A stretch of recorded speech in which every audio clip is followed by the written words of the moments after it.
Hi, my name is Mark Silver, and I'm presenting a series for parents who have children with borderline personality disorder, children, or as I always say, adolescents, really, and young adults. There's an issue that I really want to speak about, and it's been touched upon, but absolutely crucial, and it pertains to the feelings of the parents.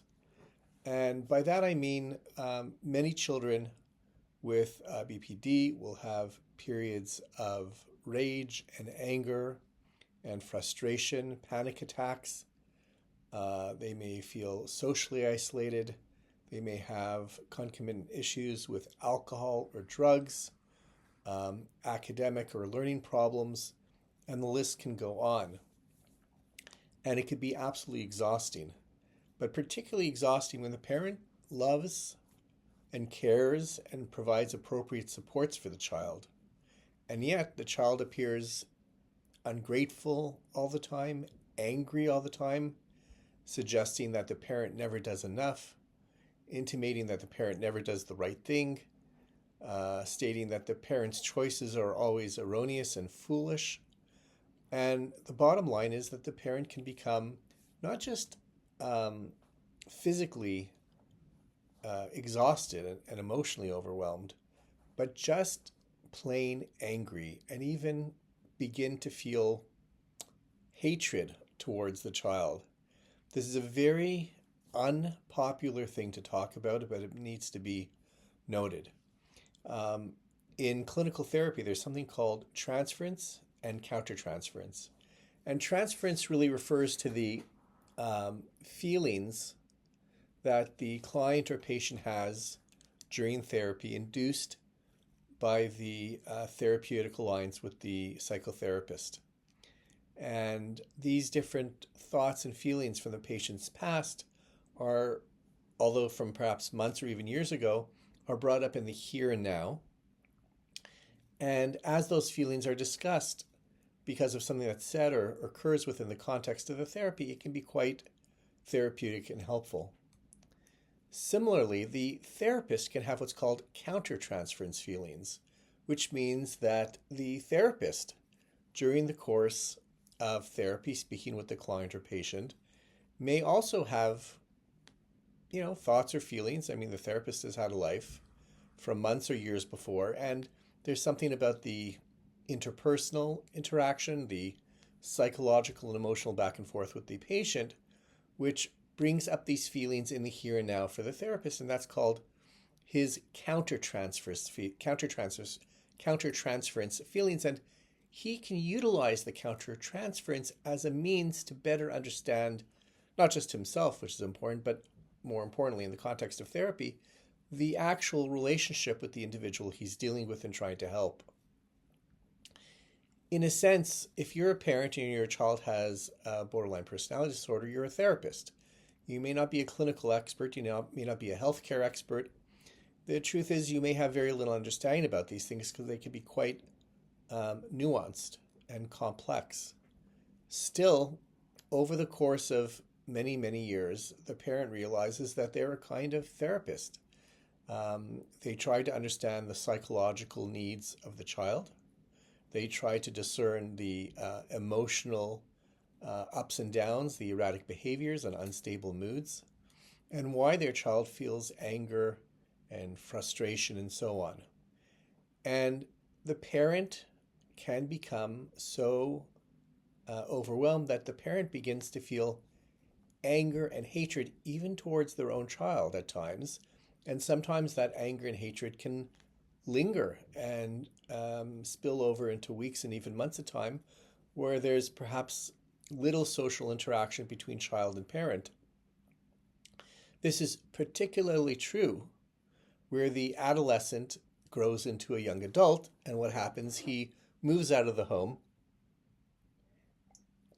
perhaps just for social reasons, to be with friends, perhaps because he's attending college or he finds a job somewhere, or frankly, sometimes the young adult now wants to simply be physically or emotionally distant from the parents because they have ill will towards the parent, or perhaps difficult or angry or upset feelings about the home that they grew up in. But the reality is that the parent is still a therapist to a large degree. And the parent can feel anger and hatred towards the child because of the cost, the physical, emotional, and frankly, even, and it needs to be said, financial cost that the borderline child over many years has cost the parent. And not just the parent, of course, but the entire family system, the home, and so on. And the only thing I'd say about this is that it's perfectly natural. Just like you may have an ill child with a medical problem and you may want to care for that child and help that child, it doesn't mean that at times you don't become angry or even hateful and certainly frustrated and so on. Um, a child who has a medical problem that is completely out of their control may require a great deal of supervision, medications, visits with not just the pediatrician, but specialists and all sorts of concern and oversight and care. And it becomes exhausting. And at times, the parent thinks, well, what about me? What about my needs? Who's taking care of me? Those are completely legitimate feelings. The parent doesn't have to feel guilt about those feelings. The parent should not feel a sense of anger towards himself or shame that he has those feelings. But to the contrary, being honest with yourself about the emotional challenges of contending and providing care for a child with special needs is very healthy. The parent does not have to deal with the matter alone internally, but can talk about this certainly openly with his or her spouse or partner, sometimes even other family members, certainly with a therapist. And sometimes these matters can be spoken about openly with one another. Sometimes it doesn't have to be so serious in a kind of almost lighthearted or even joking manner, and certainly in the context of family therapy. It's especially important when the child is an adolescent, because you don't want these feelings of anger or hatred to linger and remain unsaid while the parent remains seething inside. And then the child moves out of the home, and then it can be too late in the sense that there may not be a chance at that point to repair the communication, to repair the trust and love that could have been available in earlier years, but perhaps was in disrepair because of the borderline child's difficulty and dysfunction with thought, feeling, and conduct. In other words, own the anger, own the frustration, and work through it with family, with professionals, and so on. Just like you're going to have feelings of incredible love, and at times you'll feel very proud of the child with special needs, with borderline personality disorder or whatever. And at times you're going to feel a great sense of hope. And at times you're going to think that, well, this child is doing great with therapy and support. I can see this child attending school and finishing high school, going to college, having a professional career, healthy socialization, and perhaps being redirected away from unhealthy or impulsive, dangerous behaviors. And those are great moments, great days, great weeks, great months, and there'll be much to celebrate in a very, very loving and positive way. At the same time, though, as I said, to disregard or somehow sweep under the rug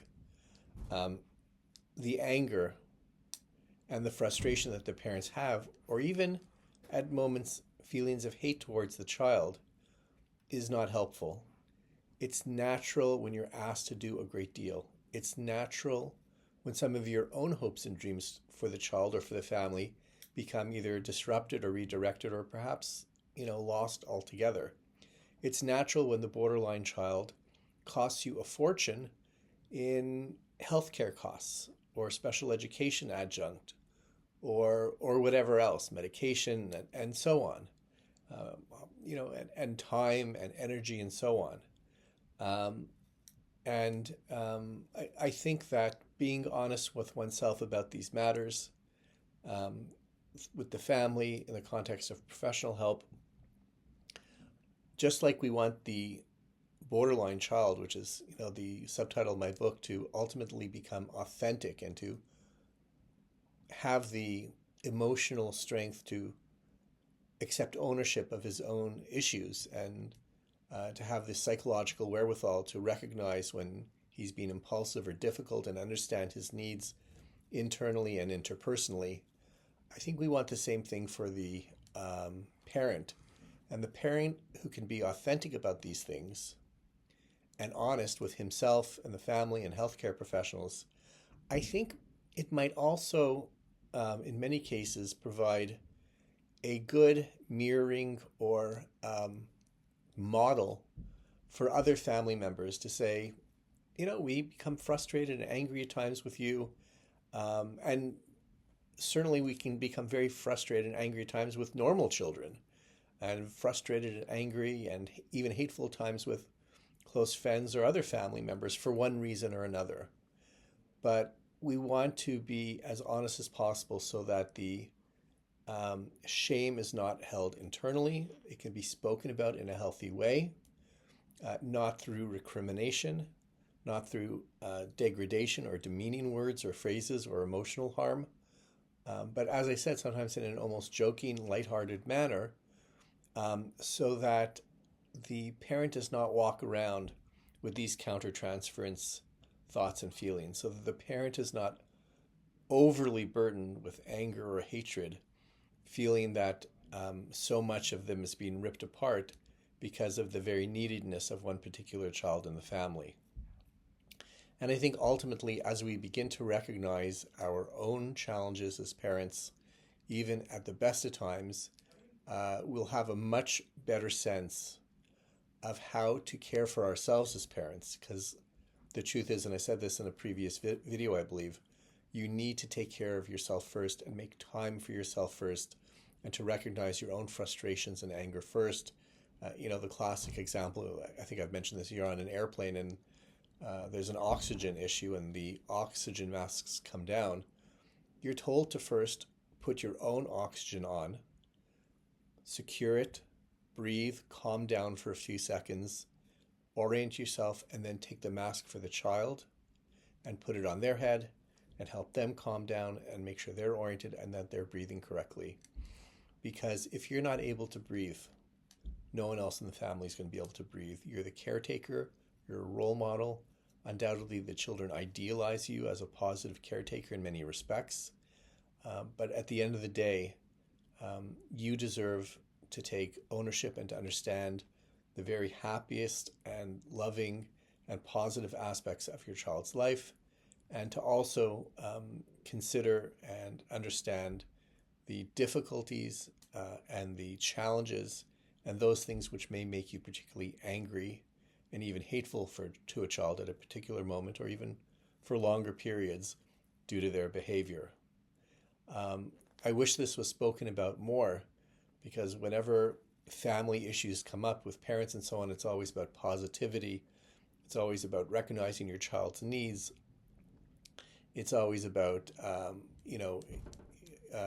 interpersonal parent-child dynamics through a sense of equality and so on. And that's all well and good, and I think that should be applauded. But we don't want to lose sight of our own anger and our own frustrations that could eat away at us as parents for whatever reason. It doesn't have to do with children with borderline personality disorder, with any child with any very serious issue. And ultimately, we would do anything for our children, and we love our children very much. But we need to know our own limitations. And once we know our own limitations, and we can set boundaries for ourselves interpersonally with our peers and our children and our partners, the children, especially the borderline children, will also gain a better respect and understanding of what true boundaries are, ego boundaries and physical, emotional boundaries. And they'll recognize and they'll understand that you need some time away when you're feeling angry or frustrated or unable to cope.